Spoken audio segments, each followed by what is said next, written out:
thank you all so much for coming. It does sound like a slightly dry forum session, but hopefully we'll make it very entertaining. Can I first introduce you to the panel? We've got Siobhan Sinnerton from Channel 4, who I only learnt today signs off all the risk assessments for Channel 4, which is a pretty awesome kind of task. Molly Clark from the Rory Peck Trust, and independent filmmakers Jezza Newman from True Vision and Jessica Omery from Channel 5 News.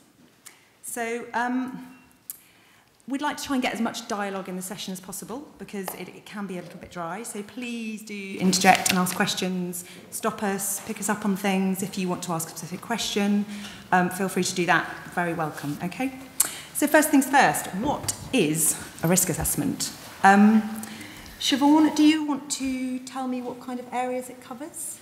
And why do they matter? Why are we here? Why are we bothering to run a session? Sure. So just very briefly, I'm a filmmaker as well. I have made lots of films in hostile environments myself, and I now commission other people in current affairs at Channel 4 to go off to lots of difficult places and make those films. I mean, this title of this session seems somewhat melodramatic. This forum could save your life, but actually I think it's completely true. I think that these risk assessments that we do, where we sit down and we go through every possible scenario that could happen whenever you're in the field, I think have saved people's lives many times over. Every broadcaster has a different process, but the main areas are broadly the same. This is a risk assessment form that is provided for freelancers by the Rory Peck Trust. So maybe we just very, very quickly run through these are the sorts of areas, and I realise that some of you in the audience are quite experienced, and some of you maybe not very experienced in hostile environments at all. So you'll have to forgive us that we're probably going to shoot somewhere up the middle. We'll run through this very, very quickly.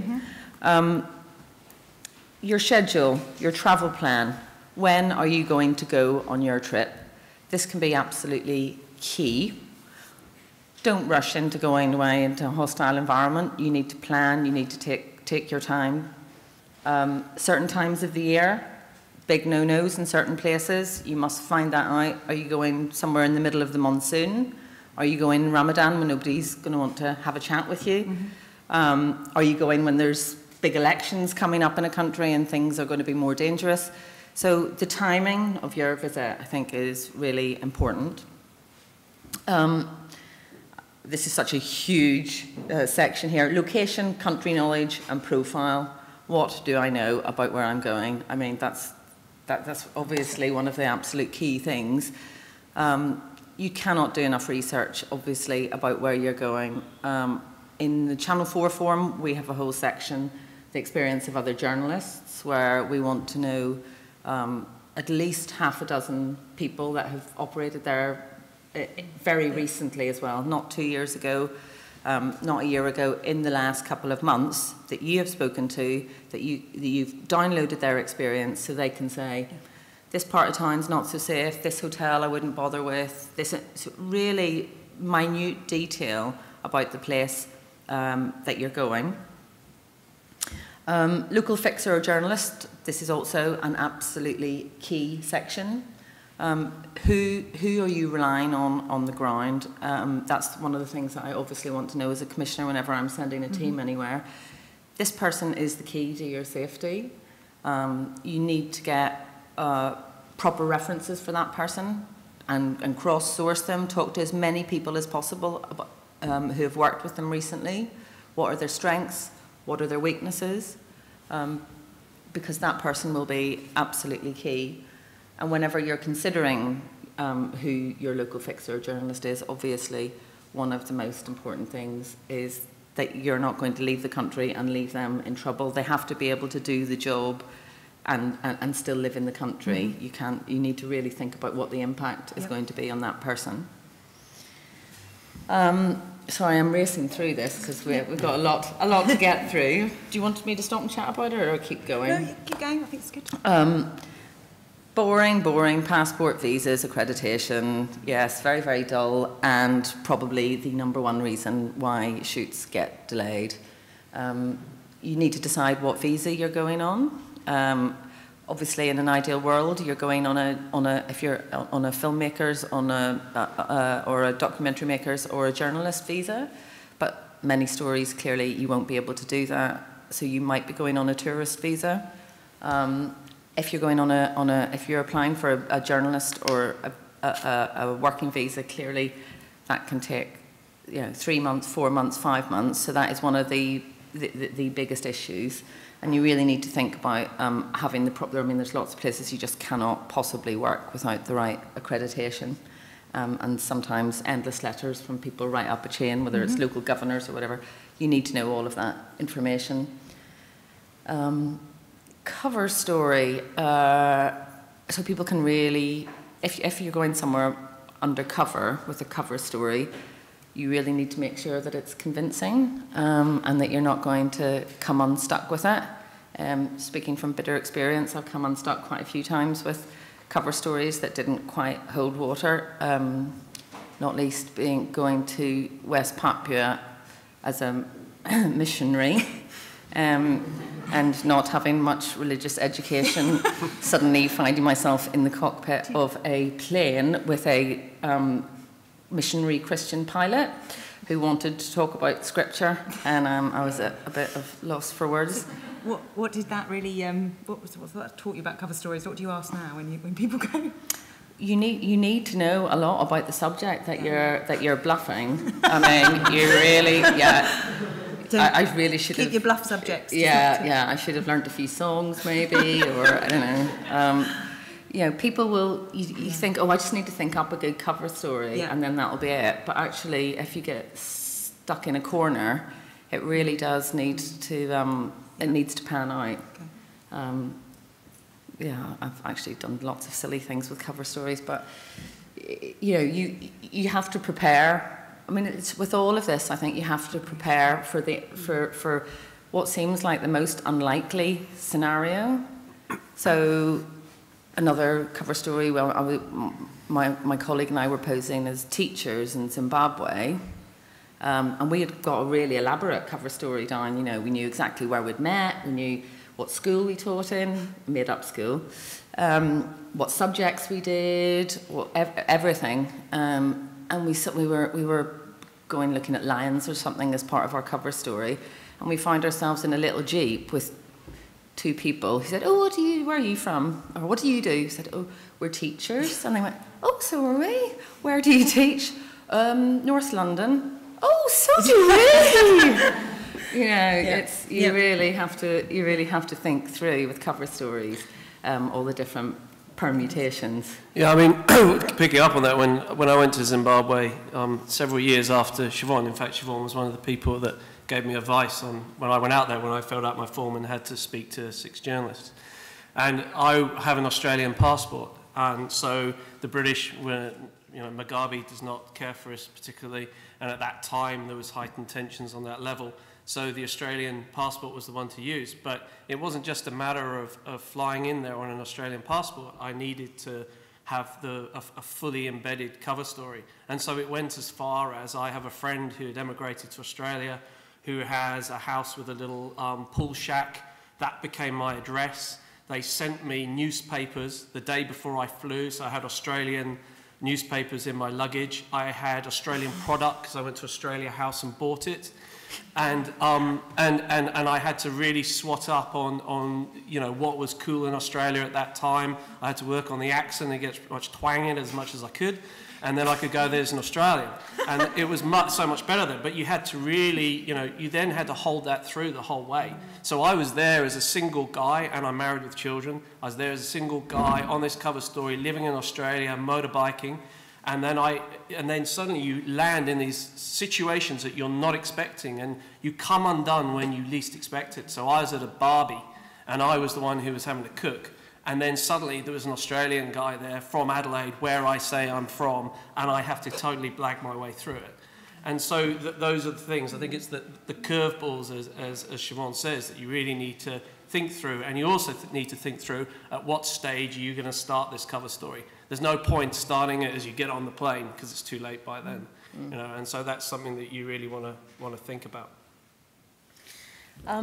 So moving on, health and medical, I mean, it's sort of self-explanatory in that you need to make sure that you have the right jabs for where you're going or you will get sick. Anti-malaria tablets, obviously, is one of the key things. Nobody ever wants to take them, but if you don't take them, you're much higher chance of getting malaria. I mean, it seems so obvious, but people, for some reason, still don't. Probably two of the main medical issues that we come across are heat stroke, in particular, is probably more, I would say more people come a cropper on our shoots from heat stroke. Probably road traffic accidents, probably number one. And heat stroke actually is probably the second thing. People just not realising how much water they need to drink and how hot it is. And particularly if you're shooting, if you've got a camera and you're lugging equipment through jungles or through deserts, whatever, it's the one thing that I always sound like a real nana about telling people to drink enough water, but it's had really serious consequences for people that have worked for us. And equally, altitude is another thing people just need to really think about and really build into their schedule time to acclimatise if they're operating at high altitude. Insurance, is it worth paying for? I mean, yes, I would say. It's very easy for me to say that because I work for Channel 4, so obviously all of the people that we send out are insured by us, but I realise that if you're a freelancer, this is one of the major issues. I mean, Molly might want to say something about that. I don't know, but it's you know, you do have to obviously weigh it up because it is so incredibly expensive compared to what you're going to earn whenever you get there. I mean, I think that's exactly it, isn't it? If you've got Channel 4 behind you, then you're going to be asking all the right questions, and you're going to have to think about all those things because Siobhan's going to grill you on them. But what about people who go out on their own and film, you know, without the backing of a broadcaster? I mean, what does the Rory Peck Trust do, or how can you work with those people? And well, I mean, I don't know how many people know about who we are and what we do. We're an organisation that supports freelance journalists, but that also includes filmmakers such as yourself, who are doing sort of journalistic work. And we support freelancers in various ways, with bursaries for training we'll talk about, and also with grants for assistance when they get into trouble. And that can cover various things. We have small grants. But a few years ago, we decided to publish some resources for freelancers, particularly safety. They're the sort of core of our resources because things were getting increasingly dangerous for freelance journalists and filmmakers. Arab Spring had happened, Libya had happened, and quite a few young freelancers were going out, sort of cutting their teeth in their environment, in that sort of environment, and getting quite a lot of criticism, but also some of them getting into trouble, maybe not preparing in the way that they should. But we realised that there was no real place for freelancers, you know, to find information about risk assessment, about safety, about what they should be doing. You know, as you say, Channel 4 and the BBC help filmmakers by insisting that they do a risk assessment. So, but we thought, you know, we can fill in that gap really, and it took a while to get these resources together. But I think, if anything, it's more important for a self-funded freelancer to do a risk assessment because precisely you don't have the backing of a broadcaster if something goes wrong, or a newspaper. You're very much on your own, so you need to be really preparing right from the beginning of the project for risk, for any threats, for dangers, going through all of these things that Siobhan's been talking about, because you need to you've only got yourself in a way, and I think, you know, we sort of see the other side of things when things do go wrong, so we know that they do. But I think also it's increasingly, I think broadcasters are expecting freelancers to be more professional about their safety and risk because it's getting more dangerous out there, which it is. And I think it's you know, it should be something that's part of your sort of research because it informs everything that you do. I think your budget, your story, where you're going, everything else. Yeah. Jessa, what was your first experience of filling out risk assessments? How, you know? I think we got a clip. Do we have a clip of that one? Did you take it very seriously? I took it very seriously. The key to the answer there. So this clip is from the first film that, well, the second film I made, but it was the first time I actually filled out a risk assessment completely on my own. The first time was for China's Stolen Children, but I was assisted for that one because I wasn't originally directing that film.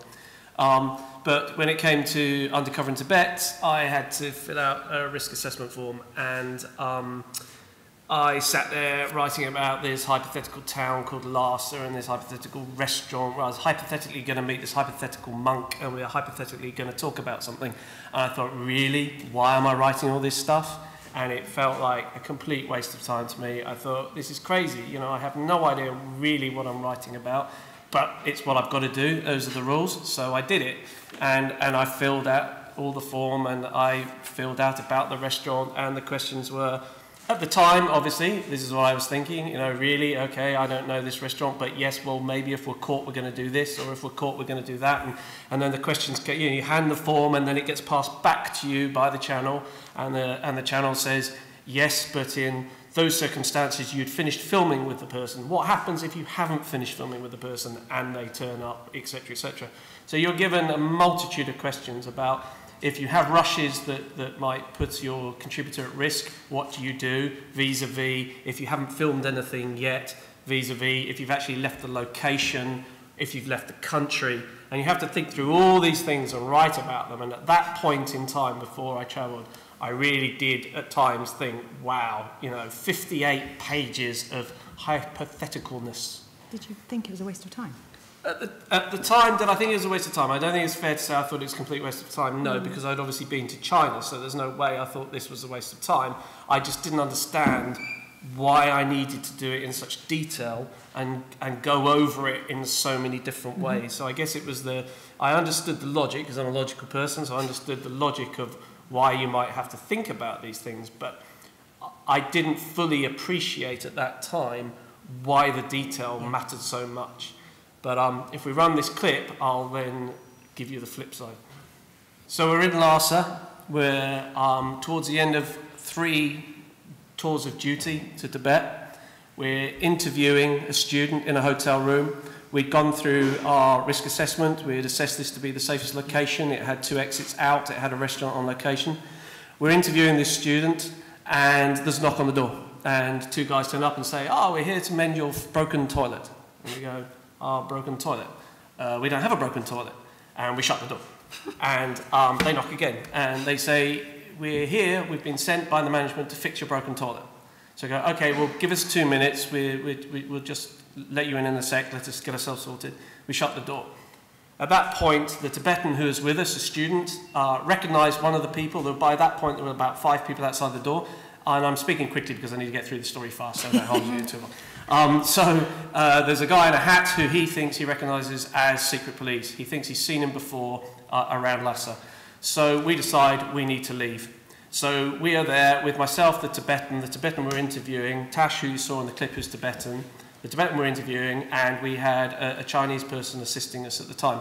We decided, because at that moment what happens is, everything you wrote back in London, every bit of detail that you put down on that form suddenly clicks. That's the moment you realise why this form is so important, why you need to write it in so much detail, why you need to go over it again and again and again. Because it's not really, at the end of the day, it's not as much about whether you have got it right, because things change on the ground all the time. It's about whether you went through the process of getting to the point where you thought it was right for that moment that you went. And at that point, when we were rumbled, we didn't panic. We went into the mode of, okay, we knew we'd selected this location, this is the plan. The Chinese person takes the rushes out because they're least likely to get caught. The Tibetan local leaves as if we were just having a gathering and he was off because he doesn't need to stay if we need to fix our broken toilet. And we let them to check the toilet. By then the rushes have gone, they check the toilet, they leave. We then go out into the restaurant, and Tash and I decided the best thing for us to do was to act as casual as possible. Now, trust me, my heart was pounding, I was getting a dry throat, and we were thinking, oh my God, this is over, we're rumbled. But we casually walked out into the restaurant. I must say, luck plays a part, I must say, because luckily the restaurant was full. So we were able to casually walk out of the restaurant, and we went down the streets, and we checked to see if we were being followed. And we got to a point where I then, right, what's next? Ring London. I need to ring London. So then I'm on the street, going down the street, phoning London. I get hold of Brian, who's here today, and phoned him and said, I think we've been caught, we've got rid of the rushes, we've got a plan of extraction. And at that time, I thought I was being incredibly calm and composed. Later on, I was informed I wasn't quite as calm and composed as I thought I was. We'd had this part of the security protocol was that we were never phoning people directly when we met them. There was a message going from London to India, from India to Tibet. And we would only have the number of the day that we needed for that day on a piece of paper, which would be destroyed at the end of each day. We'd never have that moment. So I turned to Tash, and I said, Tash, where's the piece of paper? Where's the piece of paper? And he handed it to me. I thought, what do I do with it? So I ate it. And he turned to me and said, Jezza, that was in my sock. So as it turned out, we followed our plan. We went to the restaurant that we had designated as a safe place, because again, it had multiple entrances in and out. We met up with our Chinese helper who had the rushes. We went straight to the top of this mountain we'd already identified, and we buried the rushes in a Ziploc bag at the top of the mountain. Because the next thing we thought was, if they haven't followed us, then they were just going to sit at our hotel and wait for us to come back. That's what I would do. So, of course, we didn't want anything incriminating on us. And we went back to the hotel. You know, luckily, no more happened. Nothing else happened, and we were able to leave the country the next day. We retrieved the rushes, obviously, before we left. Now, all the time I was in Tibet, I'd followed this 3-hour rule where I thought we don't interview anyone for longer than 3 hours. And all the way through our journey of interviewing monks and the people you saw in the opening titles of the film, all had gone smoothly until this moment. And in this moment, you know, we were rumbled within an hour and a half, okay? I never knew whether any of this was anything more than a great tale and a good yarn for a chat like this, except that not so long ago, I was sent back to India on another development project. And when I was in India, I met up with that student who had crossed the mountains into India. And he told us that 3 days after we left, the Secret Service came and interrogated him about us. So it just shows you that even as careful as you are, as much detail as I told you before I'd done, still things happen. And the point of the form in that instance is it got us out safely, it got our contributor safely, and also we managed to get the rushes out of the country. And you had Channel 4 backing you all Yes, that time, I so did. that must be very reassuring to kind of have the time in your production period, and you know it was all done. Jess, tell me about your first sort of experiences of filming, and what experience you had, who you had backing you, and any situations you got into. Okay, well, I, like maybe some of you, thought, I'll just go. I'll spend all my savings on a camera, and I'll just go to the Jordan-Syria border, which is what I did. And it was quite early on in the war, and I speak Arabic, but I'd done no risk assessments. I'd kind of, Googled a few things. I thought it will be completely fine. Nobody asked me if I'd done a risk assessment. People were happy to take my content, and people were happy to not ask any questions. So you can earn money, and you can think you're getting great stuff, and actually probably you are getting great stuff. But nobody's checking that you actually know what's safe and what isn't. And most of the time, it was completely fine. But there are times when you get completely carried away and you think, I've got a great story, I'm going to keep going. And it was a time when other people were crossing the border into Syria, and I didn't do that. But I did. What year was this? This was 2011, 2012. Right. I think 2012. So this was like, so the refugee camps had only just opened on the Syria border and people were just streaming over. There was nothing to stop people coming over. So you could cross both ways, so it would have been very easy for me to go into Syria. And did you have any experience? Well, I went, so there were days, a lot of days where there was rioting in the refugee camps because there was no facilities yet built in any of the camps. They were really, really makeshift. So the refugees quickly found out that they weren't able to leave the camps without paying a fee, so started to burn down the facilities in the camps, which obviously I thought was a fantastic story. So, and filing for news organisations, knew I needed to do it quickly, didn't call anyone before I tried to get in. They weren't letting journalists in, so I knew something really bad was happening. They were bringing burnt cars out of the refugee camp. So there were people talking about children had died in this incident. So I smuggled myself in with another group of people who were going in. Because I could speak Arabic, I managed to speak to them. And I hid on the footwell of the car in the back, went in, started filming, thinking everything's probably fine. Kind of thought, that's my way out, that's where I'll go, that's what I'll do next. But I didn't really, you know, you get carried away, you see, I've got that fantastic shot, I've got this fantastic interview, whatever. Next thing you know, I'm completely surrounded by people shouting and getting quite aggressive. And I just, you know, luckily was able to talk my way out of it. But I had basically not looked where I was looking. I was looking down the lens like you do. You get carried away, you see amazing pictures, you focus on that. You don't say, oh, hold on a minute, I can see that great shot, but I'm going to step back and I'm going to look around and I'm going to think, where next? Who's looking, who's watching my back? Where are the team that I came in with that I'm also going to need to get out with?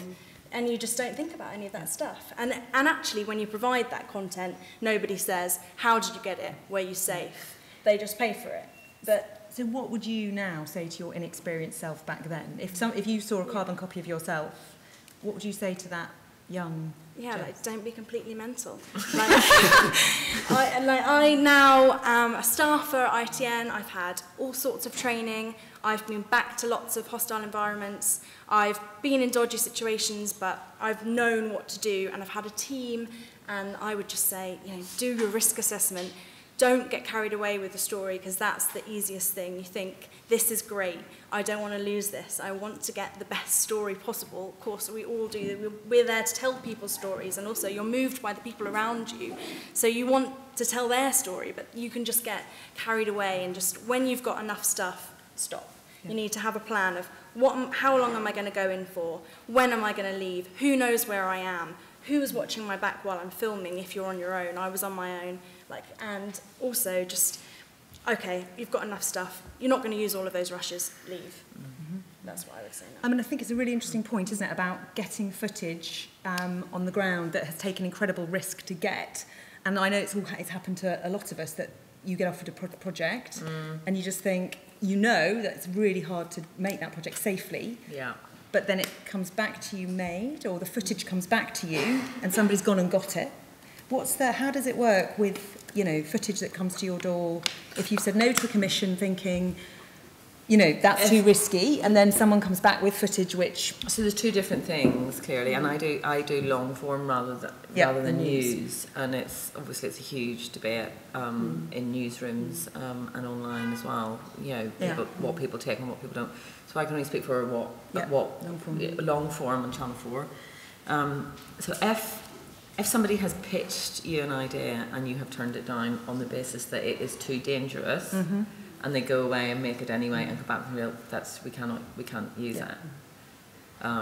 That's actually quite straightforward. Yes.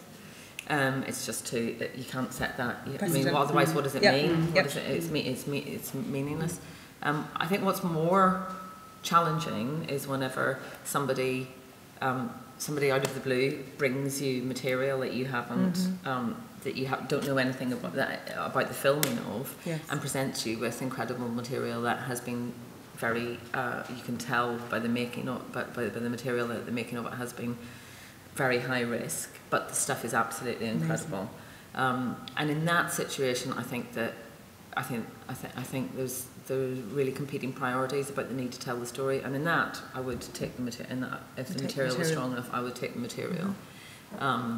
if the person, which has happened, if the person then you realise this person has had no hostile environment training at all and was just like behaving like a crazy person being there in the first place.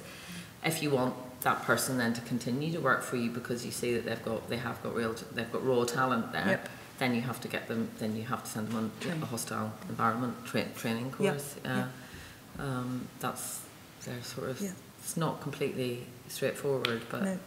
So I think we've got a clip coming up, haven't we, with new talent and sort of. It's not so much new talent. It's really we were talking about how there's planning and there's training and then there's experience. And you know, one of the main questions for me is what is the experience of the person who's going, not just what training they've been on, but how much have they done. So that's sort of at the pointy end of things, most definitely. So what kind of sort of background do you have to build up to that kind of experience? I mean, when do you... It's not for the faint-hearted, the degree of planning that went into that one clip, actually. It was very, very intensive, sort of 6 weeks of very, very careful planning with people on the ground. I mean, for something like that, there's probably a handful of people that I would really think are sufficiently, in my orbit anyway, who are sufficiently experienced to do something like that. Because it's full-on combat. So, it's somebody that has been in many, many, many frontline situations before. Yes. It was James Brabazon actually made that film. And the person with him was Kiki King, is the reporter, and it was the first time that she had been in a frontline situation, although she's from Caracas and she's made films with the kidnap unit and she's been under fire before, but it was the first time that she'd been in a frontline situation. But the key thing there was that James and Kiki had worked together previously, so they'd been in a difficult situation together before. And I was a bit nervous about sending her, and James and I talked long about it, and I knew that whenever he told her to do something that she was going to do it, that she was going to defer to his greater experience and knowledge in that, and if he told her to lie down immediately or to stand back or to whatever, that she would do it. And I think that's to me that's one of the key things actually, is about teams. It really is. I mean, sometimes you know, it's unavoidable that you work with somebody that you haven't before in these environments, but I think if it's at all possible, people going into these sort of environments should have worked together before. And I think news crews are very almost superstitious about that. Like they really feel that they want, you know, if there's two of you as a little team, the fact that you've worked together before and you can look at non-verbal communication and you really trust each other's instincts. And also, I think, crucially, you're not scared to say, I don't want to do this. Because I think whenever people don't know each other, teams don't know each other so well, nobody wants to be the one to blink first. And they're, particularly with blokes, I have to say, trying to be harder than each other.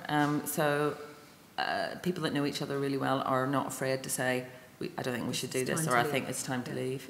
So the makeup of that team is absolutely makeups of teams. I think is really and people that really are going to get along. I mean, the worst thing obviously is people that don't get along somewhere like that. It's pretty disastrous. Not helpful. Molly, is there anything about experience and do you think? Yeah, I mean, I would agree with Siobhan completely. It doesn't make sense to sort of, climb Everest first, really, if you haven't, tried out Snowdonia. Sorry for the metaphor there, but I think, but I think people do. I think there is. I think with some freelancers there, and I don't know whether it's maybe interesting to find out whether some freelancers feel that they need to go to a sort of conflict situation or somewhere to cut their teeth because they think that's where they're going to get recognition from some news organisations and broadcasters. I have heard that. I don't know whether that's true or what the feeling is. Right. I mean, not everyone's cut out for that sort of thing, and I think there are lots of other there are lots of other places and stories maybe where freelancers could be sort of making stories. There are other stories apart from on the front line. So but don't feel that you need to cut your teeth in the worst possible I think you can test your boundaries gradually. Yes. I first did the first sort of hostile environment film I did was in a refugee camp. Yep. The next one was on the West Bank, which wasn't in active combat at the time, and you gradually build up. I mean, in all honesty, anybody who actually went into Syria with no previous experience of any kind, I would really that wouldn't necessarily be somebody that I would want to work with anyway, because it just doesn't make sense. Yeah. Molly, I just wanted to ask you, we're talking a lot about the teams coming back with the footage. What about looking after the people we've left behind, like the fixers and things like that? I mean, are there any experiences where fixers have been left in a mess because of, risks taken by teams? And we support a lot of local journalists. In fact, that's mainly where our grants go to. And I'm not sure if specifically it's because freelancers have worked with, say, a fixer or a local fixer and got them into trouble. But certainly we have and are supporting journalists in Iraq or Syria or elsewhere who have had to leave or got into trouble because of work that they've done for broadcasters here or in the States. So I think also it's really important not to think that there's a one size fits all when you're doing a sort of risk assessment. Just because you've done one for you and your situation doesn't mean that that's going to fit the situation of the people that you're working with. Everyone has to do an individual risk assessment. They've got their own risk situations that they're facing. They're probably more vulnerable in most instances than you, not always. And they will. You can get out, as Jezza mentioned earlier. Can often get out, but you're leaving people behind who often have to pick up the consequences. So I think the key thing really is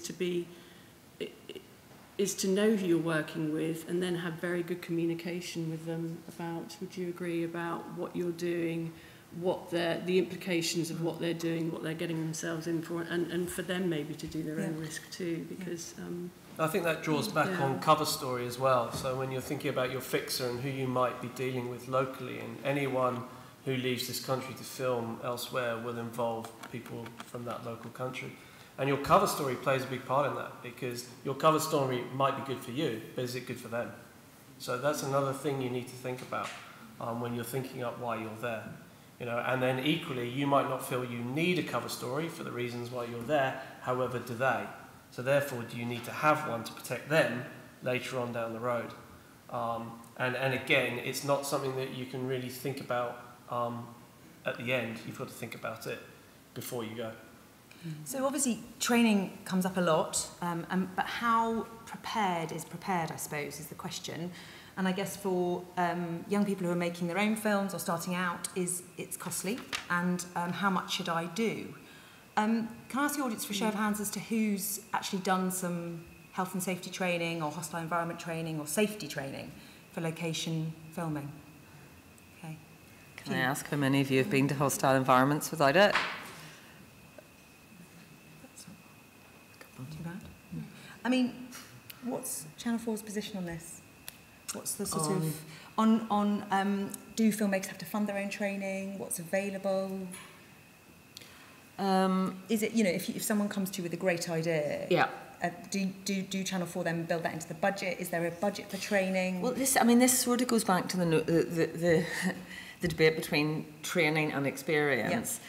Because if somebody came to me with an idea that was set in a hostile environment and they had never had any experience in a very hostile environment, it wouldn't be like I would send them on a 5-day course in Hereford and then think that they were ready to go out there. I think there's a little bit, it can lull you into a false sense of security going on some of the hostile environment courses, that people think because they've gone on a course then they're good to go to somewhere right away, and I don't think it's that straightforward. We do fund some training. Yeah. We fund. It just depends on different projects.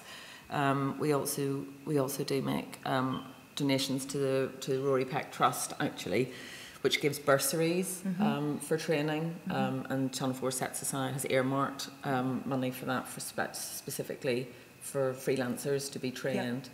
I mean, from my point of view, the one piece of training that, and it doesn't really matter where somebody's going, if they're going somewhere that is remote, if they're going somewhere where the roads are bad, or if they're going to a war zone, the one thing that I always am absolutely insistent on is that people have first aid training, and not that they've had it 5 years ago, but that they've had it, you know, a couple of weeks before they go, because that, I think, that's the thing that is most likely to save your life or the life of the person that you're with.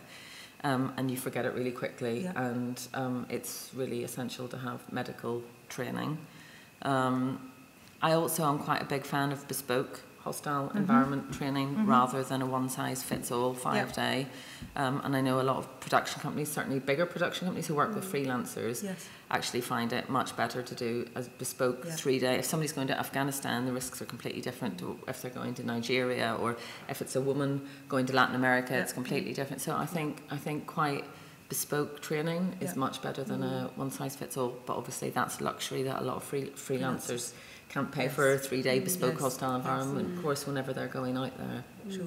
And Molly, do you want to talk about what's available to freelancers here? Yes, so we as Siobhan mentioned, we have a thing called the Rory Peck Training Fund, where we offer bursaries of up to £750 for freelancers to go towards the cost of training. The idea is that it makes it affordable, and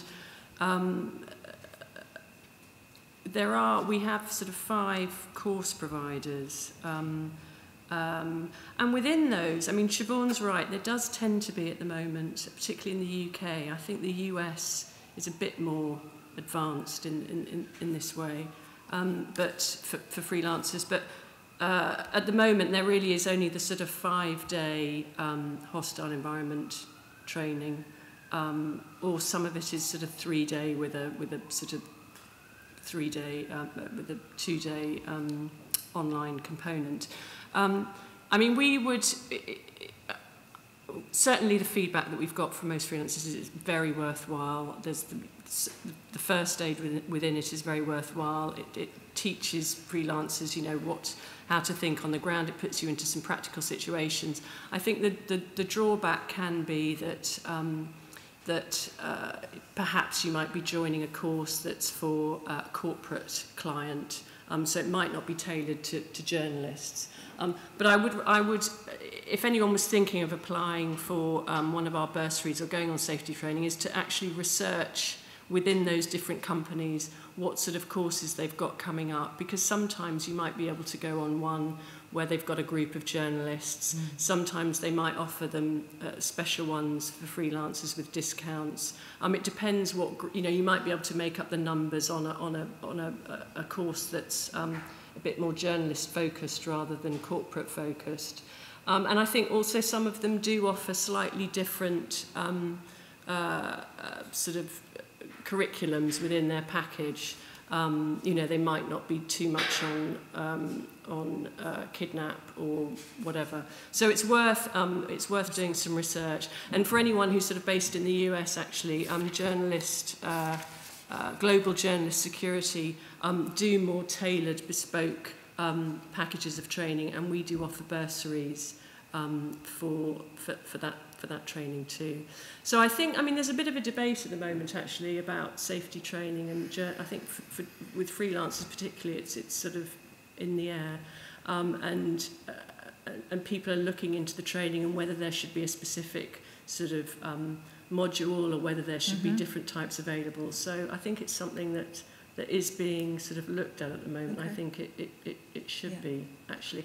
The key thing though as well is whether a broadcaster, if you are going to a broadcaster, will accept the training that you've done. And I think that's why we have these sort of 5 training providers, because they're approved. Different broadcasters. I think too, I mean, from recently, I had to go on a hostile environment training course again, you know, and I hadn't for a while because I've been to Gaza and Kashmir and Zimbabwe and places, and but it was deemed that when I went to South Sudan last year that I needed to refresh and go on it, and you know, obviously post-Tibet, I fell in love with the risk assessment form and realised it was my best friend. And so when I was suggested I should go on a high-risk course, I thought, yes, I probably should, and embrace it. And I think the point is you've got to think past, I know it's expensive, and I know for a lot of you here, you're self-funded, you need to, or you've got a small grant, and you're thinking, how do I best spend this money? But the point is that it's all part and parcel of the process of putting your mind in the right place and the right space and thinking how you think through things. And that's how Jess and I met, was on that course. You know, and here I was on this course, and you work in pairs. So I had to work with a complete stranger. We happened to sit next to each other on that course, and I worked with Jess over a couple of days. And it's really interesting because you see a different way that somebody else approaches a problem that you're approaching together, whether it was a roadblock they put in place, or whether it was fixing someone who was supposedly bleeding out, you know. And I think that if you go into it and embrace it and go in with it, right, I'm going to give it all. Don't listen to the stories where people tell you, oh yeah, but you're kidnapped, I'm never going to be kidnapped. Don't look at it that way. Think of it, this is an exercise. If I approach this exercise and give it everything, I will learn something from it.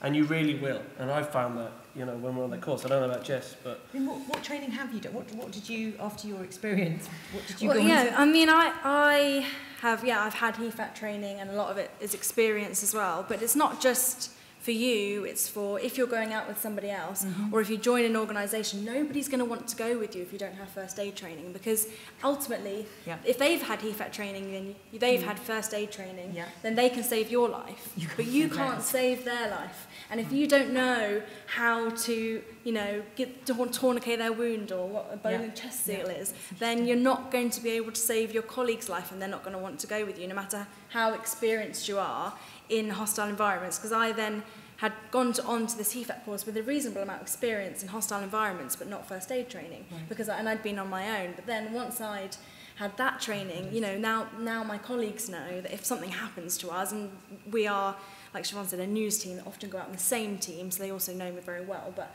I need to know how to save their life if I need to, and God forbid I ever do. But if I didn't know that, and also you learn a lot of stuff like about safeguarding your technology, which I'm sure we'll kind of touch upon later. But you need to know that you're not going to be tweeting, oh look, I've got this really good story, I've just had this great interview, accidentally geolocating your tweets and putting it on Facebook because you think, oh, only my 200 friends or whatever know where I am, or they might share that information, or they might not have a very private profile, and next thing you know, you're jeopardising yourself, you're jeopardising your fixer, you're jeopardising anyone that you talk to, and you know, you need to keep in touch with your fixer afterwards because you need to know that they're safe, but also you might want to use them again. It's about their safety, and it's about that relationship, that when you then next go somewhere else, or to the same place, back there for news, we go back to places all the time, you need to have made them safe and have made them like you. Which I think brings us on to the thing we want to talk about next, which is equipment. Is it always best that you know, if you've got a certain amount of money, do you spend it on, I think we've ascertained we should spend it on training, but, you know, do you take the latest equipment? Do you take the latest camera? Do you need all that? I think we've got a clip of of Zimbabwe's Forgotten Children. You're going to talk about equipment, Jezza? Yes. So I went to Zimbabwe, as I've mentioned before, and we did have a cover story in as much as I went as an Australian cameraman, but that was because we were there with filming permission to make a film. I went with a lady called a South African filmmaker called Kaliswa Sithole, and it was really Kaliswa's relationship with Zimbabwe that meant we could go, because she had gone to university with several members of Mugabe's team, and so we were given permission to go to Zimbabwe following making a film about Kaliswa's life and basically honouring ZANU-PF and the Mugabe regime as she was a product of this, and she was now a famous filmmaker in South Africa. That was the story of why we were there. However, what we were actually doing was making a film about what was the state of Zimbabwe, which of course might well be the story of how brilliant it was thriving and what a fantastic first world education it still had. We didn't know, but we were there as journalists to find that out. So obviously we had to think about how were we going to do both those things. And the thing about Zimbabwe is there's a little organisation called the Central Intelligence Office, and the Central Intelligence Office has Central Intelligence officers, and they're basically secret police, and they're all over the place. And we were questioned or interrogated on 12 occasions, and this clip is just a little taste of what we underwent. So as you can see, you can be anywhere doing anything, and they appear from nowhere. Obviously, I take camera work, I self-shoot, and as a director, I love photography, and I try to make my films as visually beautiful as I possibly can under any circumstances. But in this instance, the new HD cameras were of the latest incarnation, which was the PMW, was not the best camera to take. In this instance, you know, if you saw the first scene, I'm actually filming them interrogating Khaliswa, and in the second scene. So basically, every time you saw those clips, I was filming them interrogating them. So if I was pulled over and they looked at my tape and they saw that I was filming them interrogating, why would you be doing that? You know, why would you be filming someone if you weren't doing anything dodgy? Right? It's sort of self-incriminating. So I took with me a Z5, and I took the Z5 because the Z5 shoots onto card and tape. So what we were able to do is wherever we went to a location, we would shoot Khaliswa doing a piece to camera or walking around, talking to people and saying, you know, look at this is fantastic, look at these lovely tarmac roads, or look at this, it wasn't like this in my day, you know. And then when we wanted to shoot the real thing, we would shoot it onto the card. And that way, because we felt that at that point in time, things had moved to a certain point where, yes, technology was developing, you know, the internet was obviously there and things, but we were still at the point where we felt that a local CIO officer on the ground in Zimbabwe, if you handed him a tape, that would probably suffice. Or at least if you could show him on the camera that the tape. And that was, again, something that was discussed in the risk assessment. That film was actually made for the BBC. And we had a BBC risk assessment, same process that you go through before. So, you know, therefore we had this tape that we could hand them and shoot on. And it was not, because if you took, at that point, the solid state cameras were literally that. It shot to one drive or one card. So what were you going to do? Because you'd have nothing to hand them. So again, when we went to Tibet, we went as tourists, so we just took A1 cameras. And so the Sony A1, which is a tiny camera, I don't know if people are familiar with it, but it's a small camera like this, right? And because it would pass as a tourist camera. So you really need to, so the point of this was when you think about where you're going and you think about why you're there, you also need to think about what are you taking as your equipment. Because that can also, you know, the classic example is what does a large camera on a tripod look like in a war zone? You know, and so it's always thinking about your equipment and what it's saying about you. And then also, if you plan on smuggling equipment into a country because you're going as a tourist and you need to take things in, your equipment needs cover stories too. So when we went to Tibet, we needed to take radio mics in, but we were going as tourists. Why would tourists have radio mics? So what we decided to do was that as Tash was there, he was learning Chinese, so we had a cover story through a travel company, which we set up prior going, legitimate travel company that had a history that they could search, and basically they were focused in Africa, and they were opening branches in China for our film, and he went in as a tourist guide. So he had the radio mics with a microphone headset, and we were speaking in them, and we were testing them out as a way of him translating to a group of tourists. So we had a cover story for our equipment. So, you know, even when you're thinking about yourself, you also need to think about what are you taking in, why have you got it there, and how do you get it in? Jess, do you want to?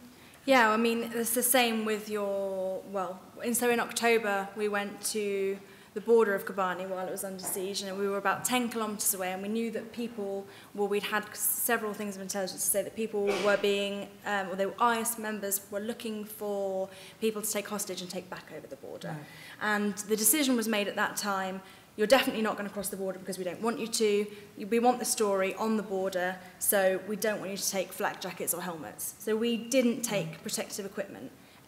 because we would then be targets. So it's also sometimes you might be very close to somewhere where there are explosions, but you might not want to take your heavy duty equipment that says press all over the front of it, because that would have made us a target. And in the same vein though, then later on during that time they started tear gassing refugees, and we didn't have gas masks, so we then had to avoid it and borrow gas masks. So you kind of have to be, it's kind of ever changing. So our risk assessment before we went decided, okay, we're not going to take flak jackets or helmets, but when we were there we actually needed gas masks, which we didn't have.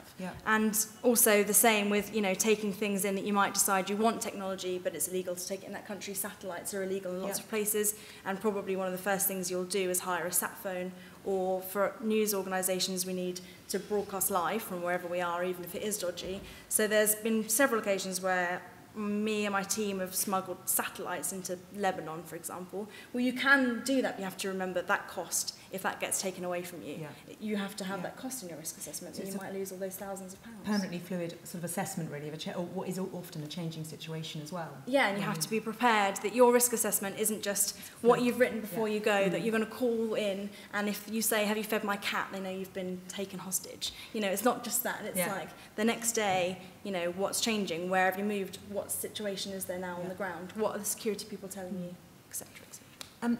Should we go to questions? Because I realise we're running out of time and you haven't really had a chance to ask your specific questions or anything you might be really interested in knowing from us that we haven't covered. Is anybody? In terms of security, what can you expect from the British Embassy when you're in these foreign countries? Did you hear that? Let me say again. No, we heard it. Yeah, we heard it.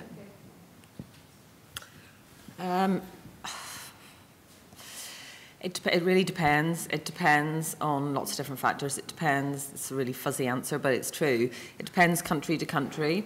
It depends on the size of the embassy. It depends on whether you have any direct contacts or contacts through contacts with somebody who has a special reason to help you. And sometimes you actually don't want the embassy to know you're there anyway.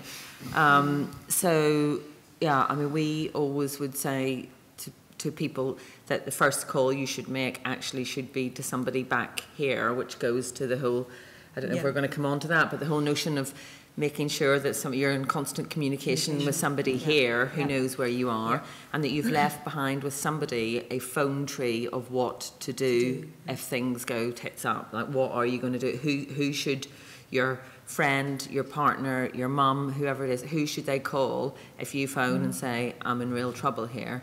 And you definitely want the British Embassy's number there, and specifically their out of hours number, because these things inevitably happen like at midnight, and you've got your embassy number, but there's nobody there. And if you phone and ask for an out of hours number in that country, they will give it to you, but you have to phone and ask for it.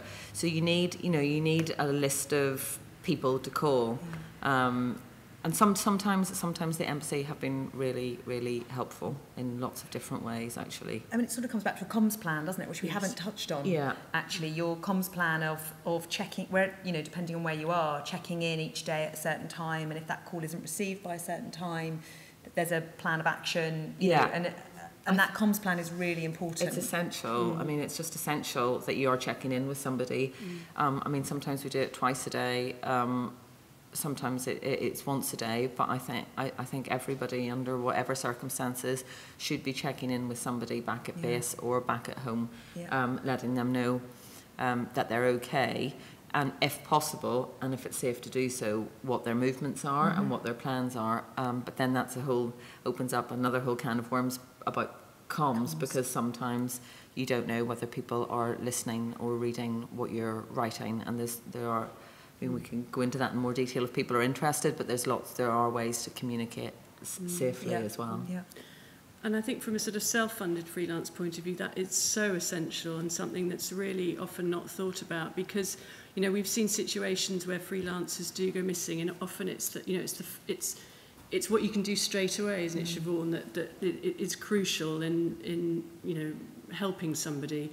And, you know, we've seen on quite a few occasions freelancers sort of falling into a black hole because, you know, there's been delays that nobody has known, that something has happened to them, and that sort of timing is really crucial. So it's a really important thing to do. I mean, what we always say, you know, as well as having emergency contacts back here in the embassy and so on, what you really want is an emergency contact, obviously, on the ground, who is near enough to drive to where the incident has happened and start asking questions. Somebody that is, you know, your fixer will more than likely be with you, so your fixer can't be that contact. Maybe it's the fixer's brother, or maybe it's the fixer's uncle, or it's, you know, somebody that knows the, you know, the local sheikh or whatever. But you need somebody on the ground that is going, that people here can call to get you out of trouble. I mean, it's like Siobhan mentioned right at the head. You know, our road traffic accidents are the highest cause of death amongst freelancers out there,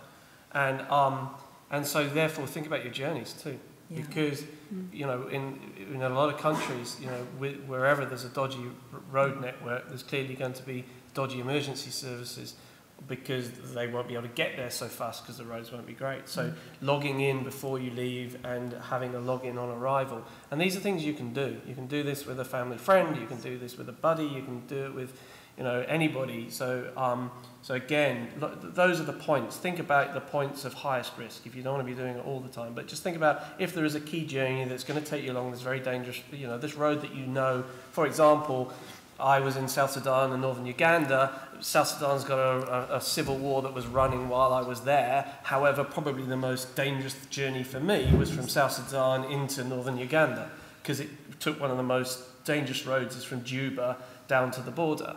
And so we would be logging in and logging out. And literally I'd see at least 8 vehicles ploughed into trees, burnt out on the side of the road. And anyone that's been to India will have seen truck after truck smashed into a tree early in the morning. So, you know, that's simple things that you can do. And the other thing, because just to remember too, for anyone that's working in the UK, this all counts for that too. Yeah. We fill out daily risk assessments, as Alice well knows, because she's filled out many.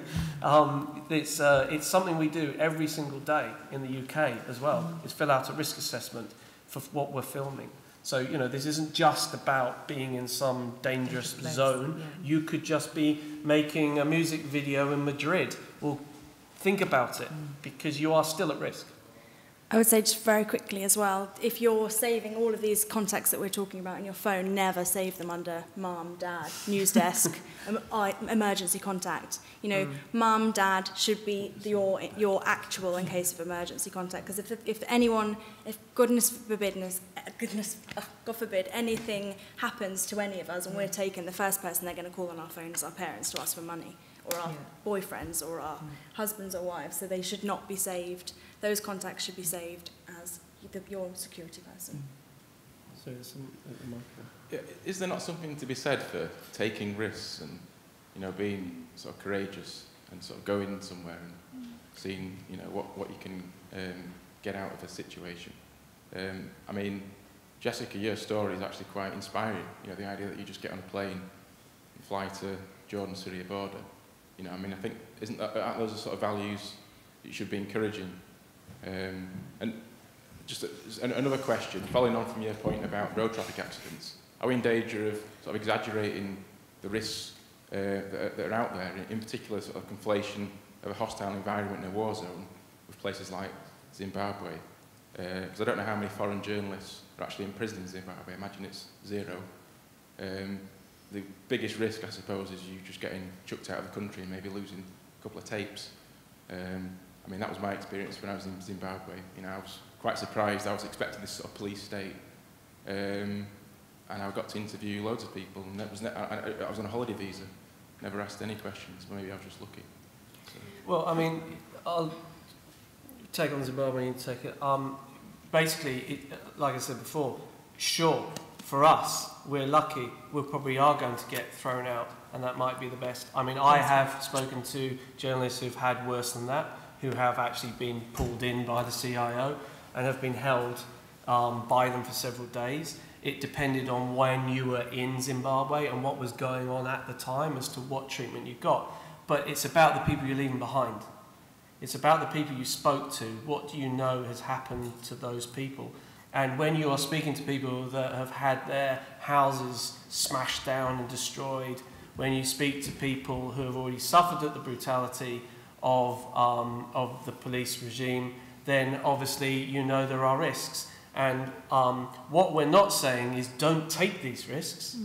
And yes, absolutely, for every story that I've got and what I've witnessed, there'll be a story like yours. Absolutely. And I'm not saying, don't do it. What we're saying is you can do it, but think about it first. That's all we're saying. And there are resources. All I'm saying is if I think you're already one step ahead of me by being here. I didn't do this. And there wasn't the Rory Peck Trust. I didn't know about the Rory Peck Trust. They existed, but I didn't know about them. So I thought it's fantastic that you do, because now you can take that form. And all I'm saying is it would be a really great idea to go through the process of filling out that form. That doesn't mean you should not go. Of course not. Absolutely. I ride a motorbike around London. I don't fill out a form for that. I just do it. So I take risks all the time, and we still should. But it's about how you can reduce that risk, because ultimately, as a filmmaker, what you are relying on an awful lot of is luck. It's luck, whether you find the right story, whether you get that awesome contributor, whether the bullet went past your head or in front of you, whether you're on that road, which I drove down, and whether I was in my 4x5 that stayed on the road, or whether I was in one of the 8 I saw off the road. It's chance, luck, all those things. You can reduce that. You can reduce those probabilities of risk. And I think that this form is just one way of doing it. But I'm not saying, for me personally, don't do it. But also, one of the risks, you say getting chucked out of the country, one of the risks is actually, can you deliver a film? So you get commissioned to make a film, but then 3 days in you get chucked out of the country. Now, a risk on our risk assessments is, can I editorially deliver this film? If your risk assessment means that you can stay in country and you stay undetected and you gather the footage, that's a huge risk of, you've delivered the programme. It's exactly, that's just what I was going to say. I mean, absolutely, most filming goes off swimmingly, and there's none of these issues surface at all.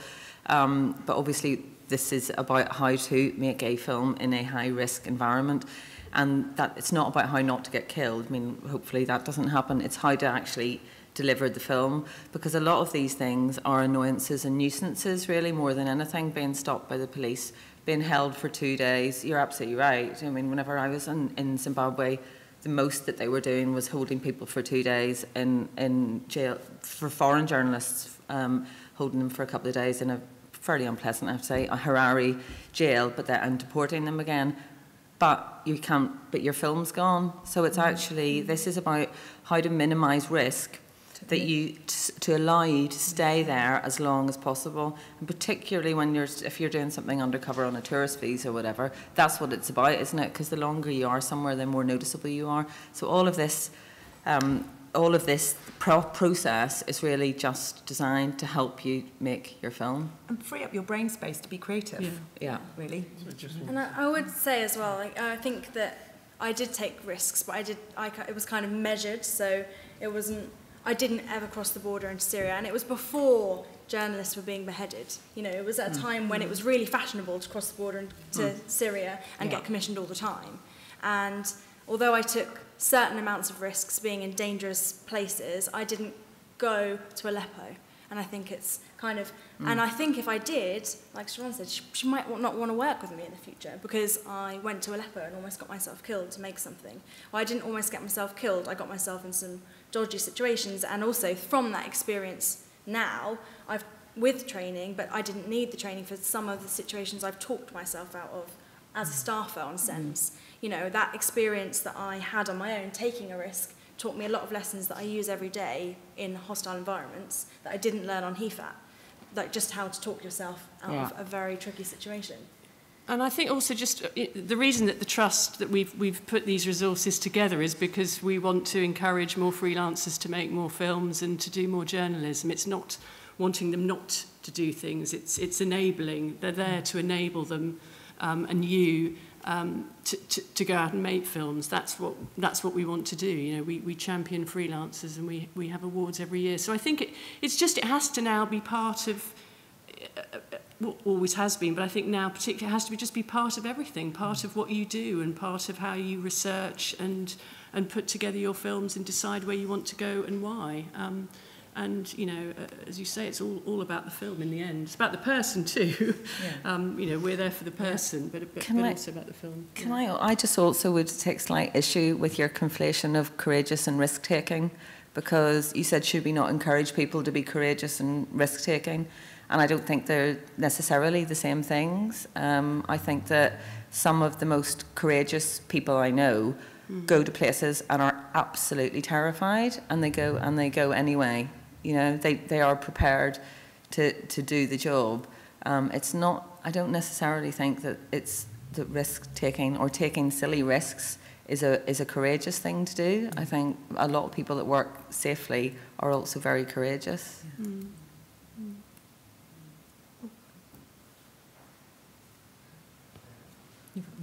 I mean, it's kind of picking up on what you already said, Jess, but I just wanted to sort of follow that up. You said earlier on, with wonderful honesty, that you would say to your younger self, for God's sake, that was crazy.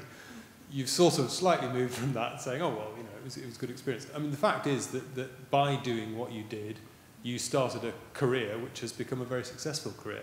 So in terms of how would you, what advice would you give your younger self that wasn't just don't do it? Because if you hadn't done it, you wouldn't be sitting there now. You wouldn't be working for ITN. You wouldn't be doing what you're doing. So you had to some extent, go there. But how would you, what advice would you give that would have enabled you to get that experience and to get to where you are now in your career, but more safely? Yeah, I completely agree. I'm glad that I went. I'm glad that I took those risks, and it has got me to where I am. But I could have definitely done a risk assessment, which I didn't do. I thought that speaking Arabic and arrogantly thinking I knew the Middle East, like everyone did then, there was enough. And actually what I didn't think of is, who knows where I am? Do I have a risk assessment? And actually, a lot of the time, is someone definitely going to take my content? Because a lot of the time, I was calling up with stuff, and I was lucky. People were buying it every day, but I wasn't necessarily saying, what do you want? I was saying, this is what I've got, because this is what's happening. And to my younger self, I would tell her to do a risk assessment, to make sure someone knows where you are all the time, and also to make sure that you're definitely going to get paid for the risks you're taking. Because there's no point in making an amazing film that no one ever sees. And that was the risk. And luckily, I always managed to get my content out there. But, you know, you have amazing interviews sometimes that just aren't quite what people want. And maybe they want reporter interaction, or maybe they don't want you in it at all. And that kind of thing. Especially as I was a one-woman band self-shooting and then jumping in front of the camera and doing piece to cameras and then lives for Sky. You know, actually, you need to ask what they want as well as doing the risk assessment.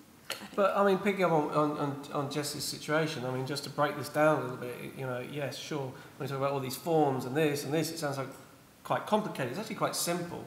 For example, all we're saying is that if Jess had thought this through, when she went into the refugee camp, she would have known that there were riots happening. She'd have had someone with her watching her back. She would have had someone keeping an eye on what was going on. Her head is buried in the lens. They would have noted it was starting to swell, things were starting to get a bit dodgy, and they would have been able to say to Jess, let's leave. It's just a spotter. That's all she needed. That's all that would have been required in that situation. She'd have made sure that she had easy access to her vehicle, because this is what we'd be talking about in our risk assessments. We're not talking about things you can't do. We're not talking about things that cost £500,000. You know, we're talking about as simple as a local taxi man who you befriend, who says he'll sit outside the park, you know he's there, he'll wait an hour for you. And you've agreed a little deal, and he's done it for you because you've pleaded and said you're a young filmmaker, please help me, you know, and he's doing it. That's all we're talking about. And it's just the point that if you've got a form, it just makes you think about those things. That's all. Because without it, you won't. And I'm guilty of it. You know, I've you know, as I say, I just was lucky that the first time I started doing it, I was behind a broadcaster. You know, I didn't have to go out there on my own. But that's why I thought, you know, this was a really good opportunity for us all to talk, because had I known this existed, I'd have been here. Because I think that, you know, it is just simply going through that process of thinking these things through and then deciding yourselves which bits of that list that we had up earlier are the bits that you can afford to do something about within your budget. And the minute you've done 3 of those things, you've already reduced your risk. You're already in a better place than you were if you'd done none of them. I think we've got time for one more question at the back. It's one about the trust, and I know you've got loads of, you may have covered this, I missed the first part because we got lost, so I'm really sorry, but you mentioned you've got a lot of resources online in terms of the risk assessments, and you've got a relationship with a security company in the States. But if as a freelancer I was to go onto the site, download the risk assessment and do it, is there anyone on the other end that's available for that freelance? Because within the BBC or Channel 4, you've got that depth of experience, that from your executives and, from whoever else you're using to support you. But as a freelancer, and do that risk assessment, I might do a terrible one. But, who can I benchmark that against? Does that exist? And it doesn't at the moment. It's something we're actually talking about because we're thinking exactly the same. Is there a way that we can sort of provide a mentor for freelancers or do some sort of classes around risk assessments? I mean, I think at the moment we would say if you know somebody who's an experienced filmmaker or journalist who's worked in hostile environments, get them to have a look at the risk assessment, get somebody else to go through it with you. Freelancers and, other staff journalists as well, it doesn't have to be another freelancer. And I think, other journalists and filmmakers tend to be pretty good with their time, but I think it's something that we're looking into to see if we can do something more around that. It's a good point, but at the moment, if you do one, I would recommend that maybe you get a fellow journalist or filmmaker, experienced person to go through it with you.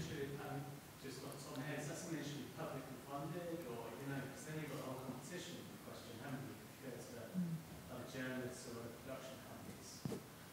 Well, I think it's more like a friendly, somebody that somebody that you can trust, somebody who can be a bit of a mentor for you, rather than maybe going to a production company. I think it's doing it in a friendly way rather than a competitive way, and I think you would, I think that's somebody generally speaking, and I think that if somebody approached the trust and said, hey, I'm thinking of going here, do you know anyone that might have been there? They know most of us who have been involved in the trust in one way or another, and they would call whoever it was most appropriate, whether it was James, whether it was me, whether it was Ollie Lamb, or whether it was whoever it was, and just say, hey, look, there's this filmmaker who's planning on going here, would you be able to spare them time for coffee? And I'd say that if you're in the country and not out of the country filming, 9 times out of 10 you will. I just did it the other day for someone that Siobhan put to me, who works in a different area of filmmaking than me, but he was going to a similar country. So, of course, Siobhan did it for me. Yeah. Evan, who's at the next session, which I suggest you also go to, because it'll be a really good one as well.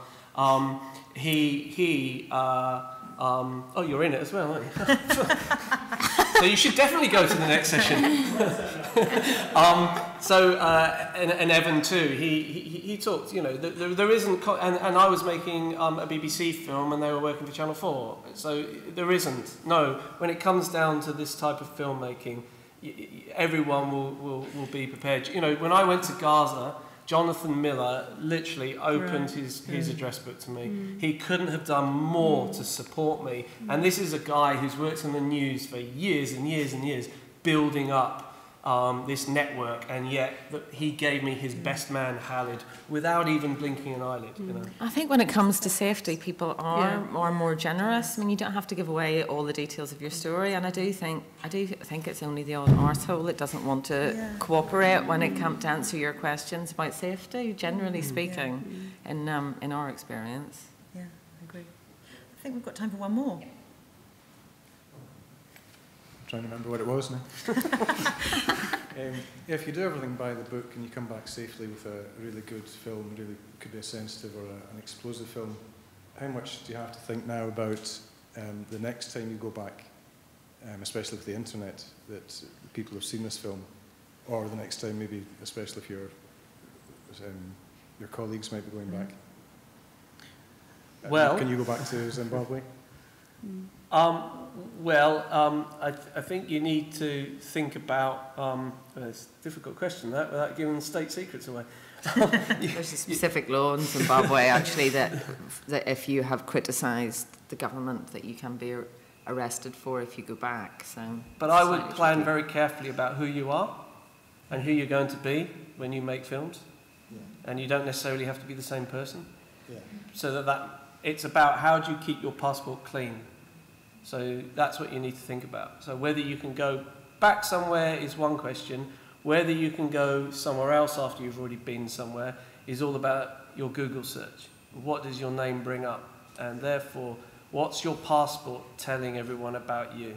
And that's what I would think about. And just remember, once you've gone somewhere as you, which you will do on your passport, and as soon as you've put your name all over your film, you are you, the filmmaker.